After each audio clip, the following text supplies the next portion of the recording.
ফের একবার সাধারণ নির্বাচন নিয়ে মোহাম্মদ ইউনূসকে আক্রমণ করল বিএনপি। কটাক্ষ করে দলের চেয়ারপারসন খালেদা জিয়ার উপদেষ্টা ফজলুর রহমান বলেন, হাসিনার সময় ছিল গভীর অন্ধকার, কিন্তু টর্চ লাইট মারলে দেখা যেত, আর এখন গভীর কুয়াশা।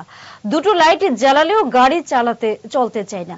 দেশটা কুয়াশা হয়ে গিয়েছে। শুধু তাই নয়, চাচা ছোলা ভাষায় তিনি বলেন, এই দেশকে পাকিস্তান হতে দেওয়া যাবে না। এই মুহূর্তে চরম অরাজক পরিস্থিতি বাংলাদেশে। মুক্তিযুদ্ধের ইতিহাস মুছতে দিকে দিকে হামলা ভাঙচুর জারি রয়েছে।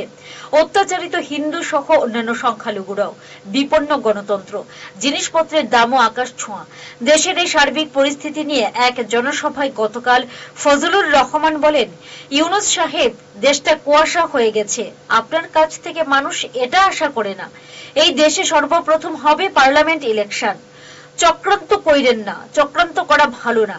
এই মুহূর্তে নির্বাচন হলে বিএনপি 2/3 আসন পাবে মন্তব্য করে ফজলুর রহমান বলেন, এটা কেউ বদলাতে পারবে না। দলটাকে আপনারা বঞ্চিত করতে চান চক্রান্ত করে। এই চক্রান্ত হতে দেওয়া যাবে না বলে দিলাম। আজকে যারা নতুন করে এই দেশটাকে পাকিস্তানে নিয়ে যেতে চায়, তাদেরকে আপনারা চেনেন না, চিনতে পারছেন আপনারা? তাদের চরিত্রের কোনো পরিবর্তন হয়নি। আমরা মুক্তিযুদ্ধের বাংলাদেশ চাই, জিয়াউর রহমানের বাংলাদেশ চাই, আমরা বহুদলীয় বাংলাদেশ চাই। আপনারা হুঁশিয়ার থাকুন। ইউনূসকে তোপ দাগতে গিয়ে বিএনপি নেতা হাসিনার তুলনার টানায় প্রশ্ন উঠছে, ইউনূসের তুলনায় মুজিব কন্যার শাসনকালই কি ভালো ছিল? এবার কি সেটাই মেনে নিচ্ছে খালেদা জিয়ার দল? যত দিন যাচ্ছে বিএনপির দ্রুত নির্বাচনের দাবি আরো জোরালো হচ্ছে। ভোট ও দেশের সার্বিক পরিস্থিতি নিয়ে ইউনূস সরকারের সঙ্গে কয়েক দফা বৈঠক সেরেছেন খালেদা জিয়ার প্রতিনিধিরা। এদিকে চলতি মাসে আসতে চলেছে বৈষম্য বিরোধী ছাত্রদের নতুন রাজনৈতিক দল। রাজনীতির ময়দানে পা রাখতে চলেছেন বাংলাদেশের প্রাক্তন সেনা আধিকারিকরাও।